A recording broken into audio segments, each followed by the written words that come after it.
गगन मंडल से उतरे सदगुरु सत्य कबीर, जलज माही पोढ़न कियो सब पीरन के पीर। सर्व सृष्टि के रचनहार कबीर परमात्मा चारों युगों में इस धरा पर आते हैं और आम साधारण व्यक्ति की तरह लीला करते हुए मानव समाज को सद्भक्ति मार्ग देकर चले जाते हैं। आज से लगभग 600 वर्ष पूर्व कलयुग में अपने वास्तविक नाम कबीर नाम से सतलोक से चलकर कबीर प्रभु जी काशी के लहरतारा नामक तालाब में एक कमल के फूल पर सन 1398 ईस्वी संवत 1455 में ज्येष्ठ मास की पूर्णिमा को ब्रह्म मुहूर्त में प्रकट हुए थे। उन्हें नीमा और नीरू नाम के जुलाहा दंपत्ति ने पाला था। बात 1403 ईस्वी की है, जब कबीर प्रभु जी 5 वर्ष के थे। बालक रूप परमेश्वर कबीर साहिब जी ने 5 वर्ष की आयु से ही अपने अद्वितीय आध्यात्मिक ज्ञान में उस समय के सुप्रसिद्ध विद्वानों, ब्राह्मणों, काजी और मौलवियों के छक्के छुड़ाना शुरू कर दिया था। उन्हीं में से एक लीला है परमेश्वर कबीर जी द्वारा 104 वर्षीय काशी के सुप्रसिद्ध ब्राह्मण स्वामी रामानंद जी को गुरु धारण करने और उनको अपने अनमोल सत्य ज्ञान का उपदेश प्रदान करने की। रामानंद स्वामी जी रोज ब्रह्म मुहूर्त में गंगा घाट पर नहाने जाते थे। एक दिन ऐसे ही जब वो नहाने गए, जैसे ही स्वामी रामानंद चलकर नदी के किनारे सीढ़ियों से उतरने लगे, स्वामी रामानंद जी के पैर के खड़ाऊ कबीर प्रभु के सर पर लगते हैं। बालक कबीर जोर जोर से रोने लगे। रामानंद जी के चेहरे के भाव बदलकर चिंता वाले हो गए। वो नीचे की तरफ झुके। जैसे ही रामानंद जी झुकते हैं, उनकी गले की कंठी, जो कि एक तुलसी के मनके की होती है, पौड़ी पर बैठे कबीर जी के गले में डल जाती है और स्वामी रामानंद जी रोते हुए बालक रूप में परमेश्वर के सर पर हाथ सहलाते हुए बोलते हैं, ये क्या अनर्थ कर दिया मैंने। रो मत बेटा, राम राम बोलो। राम राम। राम राम कहने से सब दुख दूर हो जाएंगे। ये बच्चा जरूर अपने माँ बाप से बिछड़कर यहाँ आ गया है। ऐसा करता हूँ, स्नान करने के पश्चात इसे आश्रम ले चलता हूँ और फिर इसके माता पिता के बारे में पता करता हूँ।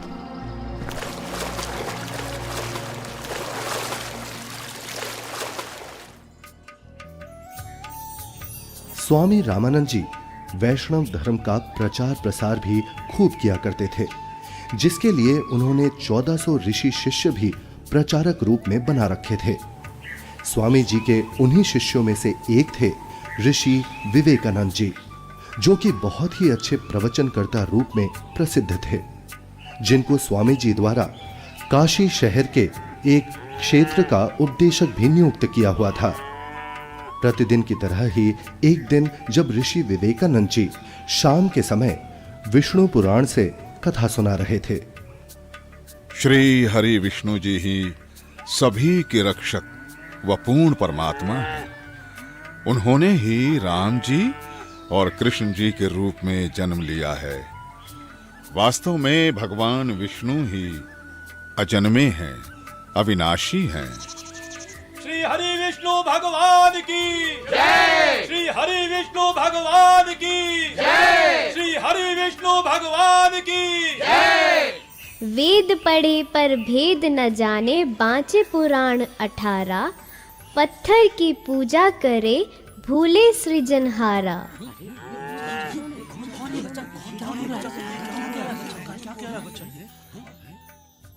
हे ऋषिवर, भगवान विष्णु अजन्मे और अविनाशी नहीं है।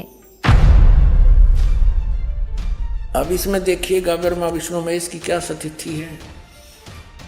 श्रीमद् भगवत गीता, गीता प्रेस गोरखपुर से प्रकाशित है। संपादक हनुमान प्रसाद पोदार, चिमनलाल गोस्वामी। प्रकाशक एवं मुद्रक हैं गीता प्रेस गोरखपुर, गोविंद वन कार्यालय कोलकाता का संस्थान। अध्याय 4 चल रहा है, 123 पृष्ठ पे। भगवान विष्णु अपनी माता दुर्गा की स्तुति कर रहे हैं, तुम शुद्ध स्वरूपा हो, ये सारा संसार तुम इसे उद्भासित हो रहा है, मैं ब्रह्मा और शंकर हम सभी तुम्हारी कृपा से विद्यमान हैं। हमारा आविर्भाव माने जन्म और तिरोभाव माने मृत्यु हुआ करता है, हमारा तो जन्म और मृत्यु होता है, केवल तुम ही नित्य हो, जगत जननी हो, प्रकृति और सनातनी देवी हो। अब इसका क्या अर्थ है? ब्रह्मा विष्णु महेश नाशवान है, इनकी जन्म मृत्यु होती है। हे ऋषिवर, भगवान विष्णु अजन्मे और अविनाशी नहीं है। शिव पुराण में लिखा है कि निराकार परमात्मा आकार में आया, वे सदा शिव काल रूपी ब्रह्म कहलाया। उसने अपने अंदर से एक स्त्री प्रकट की जो प्रकृति देवी, अष्टांगी, त्रिदेव जननी, शिवा आदि नामों से जानी जाती है। पवित्र शिव पुराण ये गीता प्रेस गोरखपुर से प्रकाशित है, सचित्र मोटा टाइप, केवल हिंदी। संपादक है हनुमान प्रसाद पोदार। और ये प्रकाशित कहाँ से है? प्रकाशक एवं मुद्रक हैं गीता प्रेस गोरखपुर, गोविंद भवन कार्यालय कोलकाता का संस्था। अब देखना ये रुद्र संहिता का, अब हम छठा अध्याय पढ़ रहे हैं 101 पृष्ठ पे। देवर से एक समय ब्रह्मा जी बता रहे अपने पुत्र नारद को, एक समय उस आनंद वन में रमण करते हुए शिवा और शिव के मन में ये इच्छा हुई, दुर्गा और काल के मन में, कि दूसरे पुरुष की सृष्टि करनी चाहिए, यानी कोई पुत्र उत्पन्न करना चाहिए, जिस पर सृष्टि संचालन का महान भार रखकर हम दोनों केवल काशी में रहकर इच्छा अनुसार विचरे और निर्वाण धारण करें। ऐसा निश्चय करके शक्ति सहित सर्वव्यापी परमेश्वर शिव ने, इस काल ने, अपने वाम भाग के 10वें अंग पर अमृत मल दिया। फिर तो वहाँ से एक पुरुष प्रकट हुआ, यानी इन्होंने पति पत्नी व्यवहार किया, काल और दुर्गा ने, और वहाँ से एक पुत्र की उत्पत्ति हुई। देखिएगा 102 पृष्ठ में, 102 पृष्ठ में। शिव ने कहा, वो बालक उत्पन्न हुआ, उसके कहा कि वत्स, काल ने कहा बेटा, व्यापक होने के कारण तुम्हारा विष्णु नाम विख्यात हुआ। फिर काल रूपी ब्रह्म ने एक काशी नामक सुंदर स्थान बनाया। वहाँ दोनों शिव तथा शिवा अर्थात काल रूपी ब्रह्म तथा दुर्गा पति पत्नी रूप में निवास करने लगे। भगवान विष्णु इनकी ही संतान है।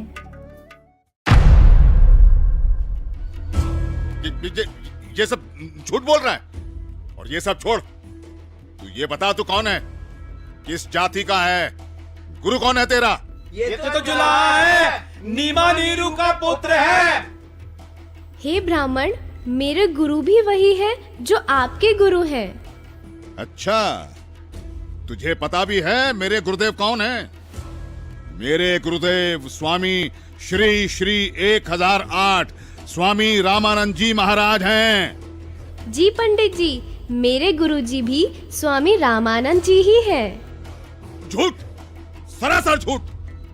देखो भाइयों, ये जुलाहा सरेआम झूठ बोल रहा है। मेरे गुरुजी तेरे जैसे अछूत के दर्शन भी नहीं करते। शिष्य बनाना तो बहुत दूर की बात है। कल सुबह तुझे गुरुजी के समक्ष पेश करूंगा। दूध का दूध, पानी का पानी हो जाएगा। गुरुदेव तुम्हें स्वयं दंड देंगे। मेरे गुरु का नाम मिट्टी में मिलाता है। तुम भी आना भाइयों, देखना अपनी आंखों से। इस कबीर जुलाहे का झूठ कल सबके सामने आ जाएगा। हाँ, हम सब आएंगे, हम सब आएंगे, हम सब आएंगे।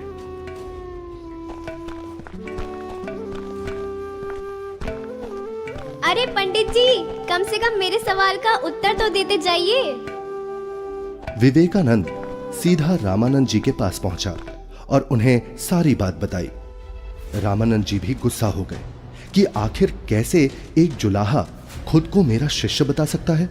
हे गुरुदेव, एक छोटी जाति का जुलाहा अपने आप को बड़ा विद्वान सिद्ध करने के लिए भगवान विष्णु जी को नाशवान बताता है। क्या नाम है उसका? गुरुदेव, उसका नाम कबीर है। कबीर? हाँ गुरुदेव, कबीर। हे गुरुदेव, उसने तो हम ब्राह्मणों का घर से निकलना भी दूभर कर दिया है। हमें महाशर्मिंदा होना पड़ रहा है। आज उसने भरी सभा में कहा कि पंडित स्वामी रामानंद जी मेरे गुरुजी हैं, मैंने उनसे दीक्षा ले रखी है। झूठा है वो, सरासर कपटी है वो जुलाहा। वो कैसे मुझे अपना गुरु बताता है? उसको कल लेकर आओ मेरे सामने, और उन सभी को भी बुला लेना जिनके सामने उस तुच्छ जुलाहे ने तेरी बेइज्जती की है। कल सभी के समक्ष उसके झूठ का पर्दाफाश करूंगा।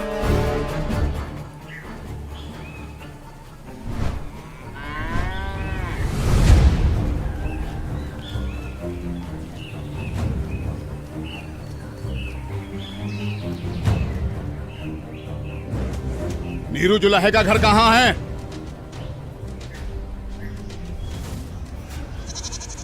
नीरू, नीरू सुनो, नीरू, नीरू। क्या हुआ भाई? बड़े परेशान दिख रहे हो। विवेकानंद अपने साथियों के साथ कबीर को पकड़ने आ रहा है। आपका घर पूछ रहा है। हाँ, लगता है कबीर ने इनको कुछ कहा है। उसे समझाओ, इनसे पंगा ना ले। क्या? कौन आ रहा है? हमें हमारे कबीर के लिए कौन आ रहा है? कौन पकड़ेगा? नीमा और नीरू डर जाते हैं और कबीर को झोपड़ी के पीछे ले जाकर कंबल से उड़ाकर छुपा देते हैं। तभी विवेकानंद वहां पहुंच जाता है। कहाँ है वो दंड वाला कबीर? कल उसने भरी सभा में मेरे गुरुदेव का अपमान किया है। आज सबके सामने गुरुजी उसकी पिटाई करेंगे। हे ब्राह्मण जी, क्या बात है?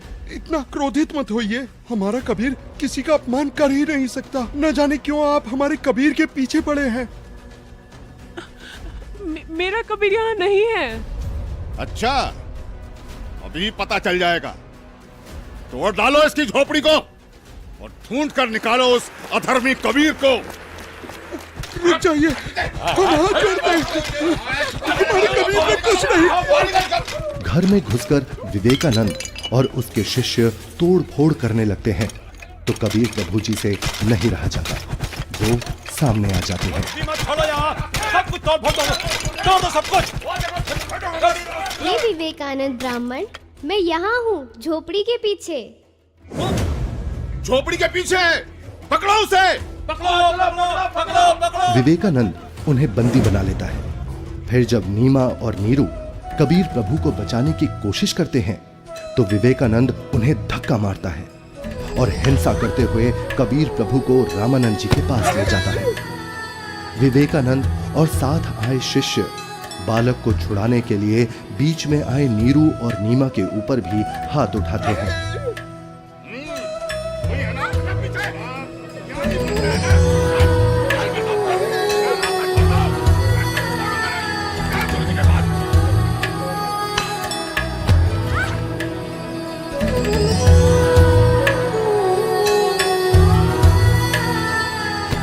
नीरू को भी कुछ गुंडे लाठी डंडों से मार मार कर मृत समान कर देते हैं।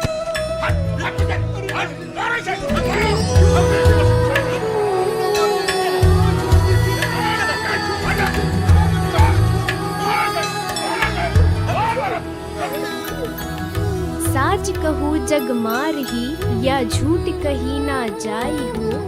साच न पूरा पावते, ये झूठे जगपति आई हो। एक तरफ विवेकानंद कबीर प्रभु जी को पकड़कर रामानंद जी के पास ला रहा था और दूसरी तरफ रामानंद जी ने अपनी कुटिया के बाहर एक बड़ा सा पर्दा लगवा दिया जिससे रामानंद जी की नजर शूद्र पर ना पड़े। हे स्वामी, आपके आदेश के अनुसार पर्दा लगवा दिया है जिससे कबीर की नजर आप पर ना पड़े। कबीर को इस पर्दे के पीछे ही खड़ा किया है। मारो इसे, इसने हमारे गुरुदेव का अपमान किया है। मारो, हमारे ईश्वर की निंदा की है इसने। मारो इसको, मारो इसे, मारो। शांत शांत शांत। आप सभी शांत रहें। गुरुजी खुद ही इस अधर्मी को सजा देंगे। कौन है तू जुलाहे? मैं सतलोक का निवासी हूँ, अजन्मा अविनाशी हूँ, पूर्ण ब्रह्म परमेश्वर हूँ। मेरा नाम कबीर देव है। ये सृष्टि मुझ पर ही आश्रित है। तू हाड़ मांस का बना मुसलमान के टुकड़ों पर पलने वाला नीच जुलाहा जाति का बालक है। तू खुद को परमात्मा कहता है? सत्य यही है कि मैं ही सर्वशक्तिमान परमेश्वर हूँ और आप ही मेरे गुरुजी हैं। आप मुझे अपशब्द कह रहे हैं तो भी मुझे आनंद आ रहा है गुरुदेव। तू ऐसे नहीं मानेगा ना जुलाहे। तू थोड़ी देर प्रतीक्षा कर, मैं पहले पूजा कर लेता हूँ, फिर तुझे देखूंगा।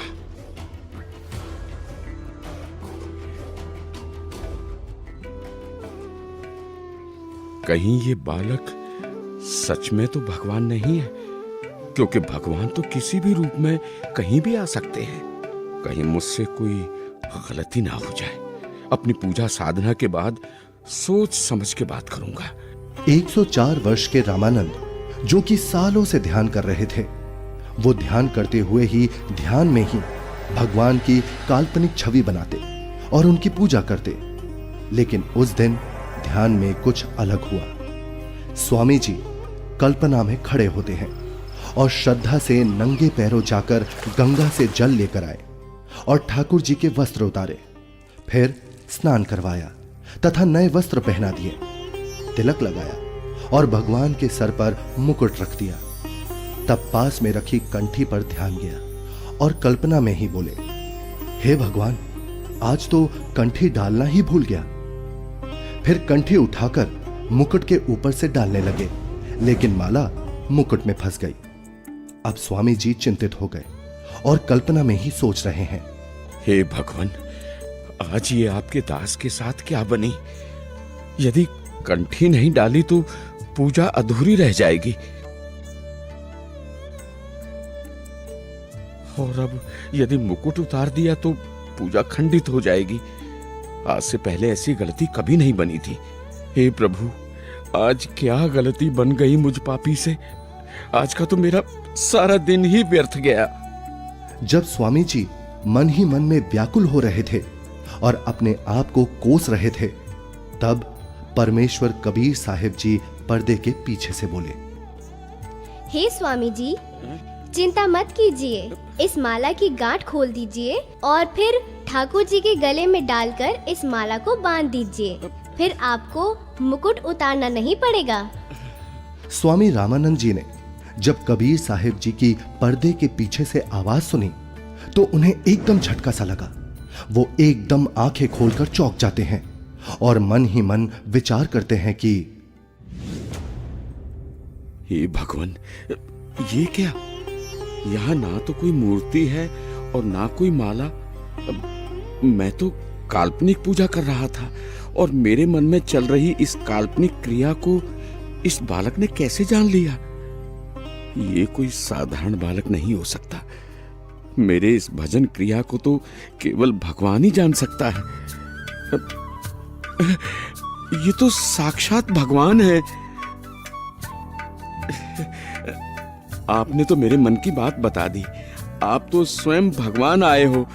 आप कोई साधारण बालक नहीं हो। हाँ, आप कोई साधारण बालक नहीं हो। फिर स्वामी जी को महसूस हुआ कि बालक कबीर के शरीर में कहीं हड्डियां तो महसूस हो ही नहीं रही। तभी वो बालक कबीर को सीने से हटाकर उनके हाथ पैर यानी शरीर को दबा दबा कर देखने लगे। हे भगवान, आपका शरीर तो बहुत कोमल है, जैसे रुई हो। आपके शरीर की तुलना में मेरा तो पत्थर जैसा शरीर है।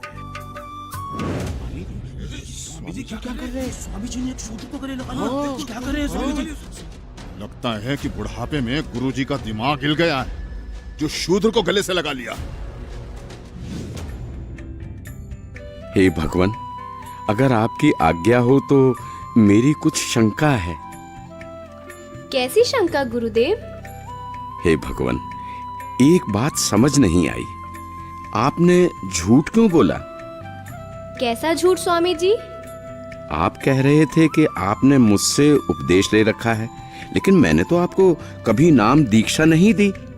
स्वामी जी, याद कीजिए, एक समय आप पंचगंगा घाट पर स्नान करने के लिए गए थे। मैं वहाँ पौड़ियों पर लेटा हुआ था। आपके पैरों की खड़ाऊ मेरे सिर पर लगी थी और मैं पीड़ा के कारण रो रहा था। तब आपने मेरे सिर पर हाथ रखा और कहा कि बेटा राम राम बोलो। तो स्वामी जी, आप मेरे गुरु बन गए और मैं आपका शिष्य। मेरा तो उद्देश्य ही वहां पर आपसे दीक्षा लेना था। हाँ, अब याद आया। परंतु वो तो बहुत छोटा बच्चा था। वो देखिए स्वामी जी, क्या मैं ऐसा था? स्वामी जी ने जिधर बालक कबीर जी इशारा कर रहे थे, उधर 2.5 वर्ष के उसी बालक को चारपाई पर लेटा देख चौंक जाते हैं और बार बार कभी 5 वर्ष के रूप में खड़े परमात्मा को देखते हैं तो कभी 2.5 वर्ष वाले रूप को। फिर आंखें मल मल कर देखते हैं कि कहीं आंखें धोखा तो नहीं खा रही। इतने में 2.5 वर्ष वाला बालक चारपाई से हवा में उड़ा और 5 वर्षीय बालक के रूप में खड़े कबीर साहिब जी में समा गया और 5 वर्ष वाले बालक के रूप में कबीर साहिब जी वहीं खड़े हैं। मेरा संशय मिट गया। आप ही पूर्ण ब्रह्म हैं, हे परमेश्वर। आपको हम कैसे पहचानें? आप किस जाति में उत्पन्न तथा कैसी वेशभूषा में खड़े हैं? कैसे एक छोटे से बालक के रूप में धोती कुर्ता पहने जुलाहा जाति शूद्र वर्ण में उत्पन्न हुए हैं दाता?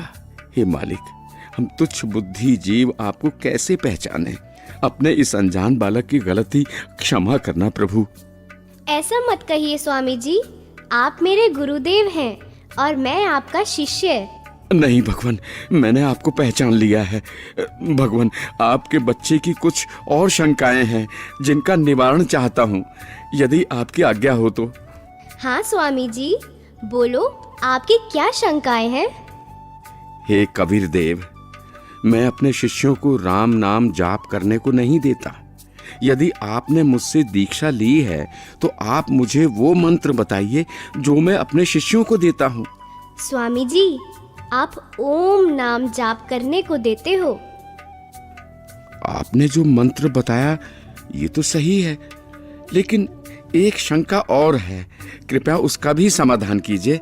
पूछिए गुरुदेव जी।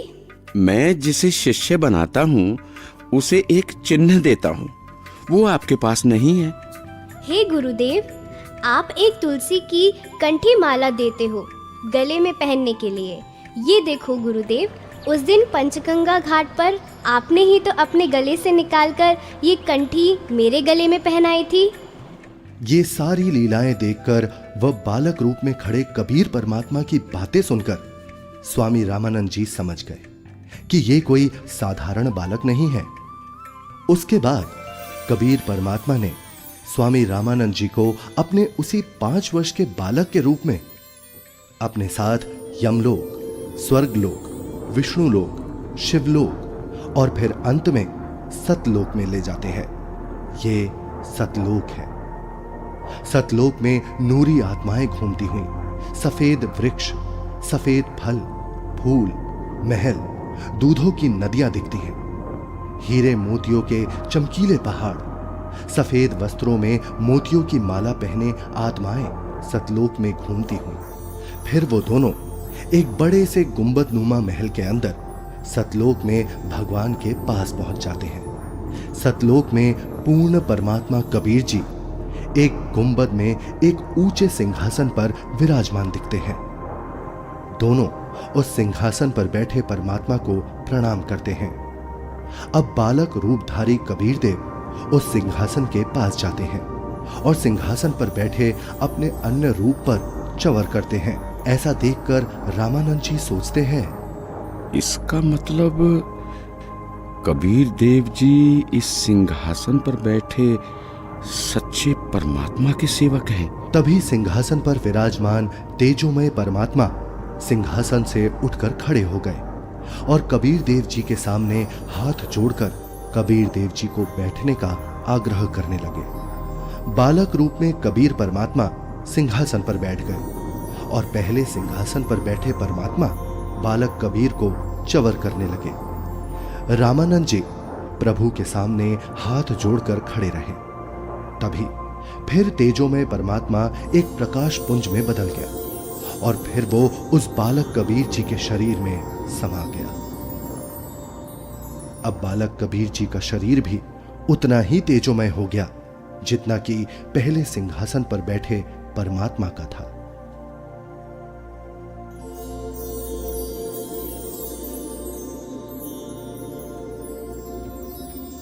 बोलत रामानंद जी सुनो कबीर करतारे, गरीबदास सब रूप में तू ही बोलनहार। दोहू ठोर है एक तू, बया एक से दो, गरीबदास हम कारणे तुम आए हो मगजो। तुम साहेब तुम संत हो और तुम सतगुरु तुम हंस, गरीबदास तुम रूप बिना और न दूजा अंश। हे परमात्मा, आप जी स्वयं ही दोनों स्थानों पर लीला कर रहे हो। आप ही निज ब्रह्म पूर्ण ब्रह्म हो। तीनों लोकों में प्रवेश करके सबका धारण पोषण करते हो। मैंने आपका वो सनातन परम धाम आंखों देख लिया है। आप ही परमेश्वर हो, आप ही सतगुरु तथा आप ही तत्वदर्शी संत हो, और आप ही हंस अर्थात अच्छे बुरे को भिन्न भिन्न करने वाले सच्चे भक्त भी हो। मैं आपका भक्त, आप मेरे गुरु जी। स्वामी जी, आप मेरे गुरुजी ही बने रहो। मैं आपका शिष्य हूँ। ये गुरु परंपरा बनाए रखने के लिए अति आवश्यक है, नहीं तो भविष्य में संत भक्त कहा करेंगे कि गुरु बनाने की कोई आवश्यकता नहीं है। कबीर ने कौन सा गुरु बनाया था? इसलिए स्वामी जी, संसार की दृष्टि में आप मेरे गुरुजी की भूमिका कीजिए तथा वास्तव में जो साधना की विधि मैं बताऊं, आप वैसे भक्ति कीजिए। ठीक है परमात्मा, जैसी आपकी आज्ञा।